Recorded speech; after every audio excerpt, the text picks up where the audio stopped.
Bonjour à tous. Ce matin, je viens de lire 1 Thessaloniciens 2 et je voudrais vous laisser un petit encouragement. Je suis frappé en lisant le chapitre 2 de la lettre de Paul aux Thessaloniciens de voir l'enthousiasme et la douceur et la conviction de Paul et de ses collaborateurs alors qu'ils ont vécu beaucoup de choses difficiles. Donc je pense que vraiment, en ce début de journée, ça peut nous encourager. Paul, avec ses collaborateurs, ont eu beaucoup d'opposition. Et pourtant, il continue d'être plein de tendresse. Il dit comme une mère qui s'occupe de ses enfants, nous voulons nous occuper de vous.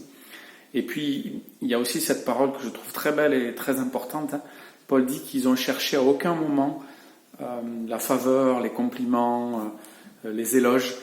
Vraiment, ce qui les préoccupait, c'était de penser à Dieu et à faire sa volonté. Donc voilà, si on est motivé par ça, par le désir de faire la volonté de Dieu plutôt que de plaire aux autres, eh bien, on risque bien de ne pas être déçu. En tout cas, ça va nous aider à avancer, vraiment. Et voilà, c'est un mot d'encouragement. D'abord, c'est encourageant de voir que Paul, malgré les oppositions, n'est pas devenu aigri, amer, découragé par l'Église ou découragé par ses frères et ses sœurs ou par le monde, et déçu de Dieu. Il a continué à travailler, c'est un bel exemple. Et puis de voir aussi cette leçon, il ne recherche pas la faveur des hommes, il ne cherche pas à plaire aux autres, il cherche à plaire à Dieu. Et peut-être que nous, on peut réfléchir à ça, à cette journée. Est-ce que dans ma journée, je vais chercher à plaire à Dieu plutôt qu'à plaire aux autres? Voilà, bonne journée à tous.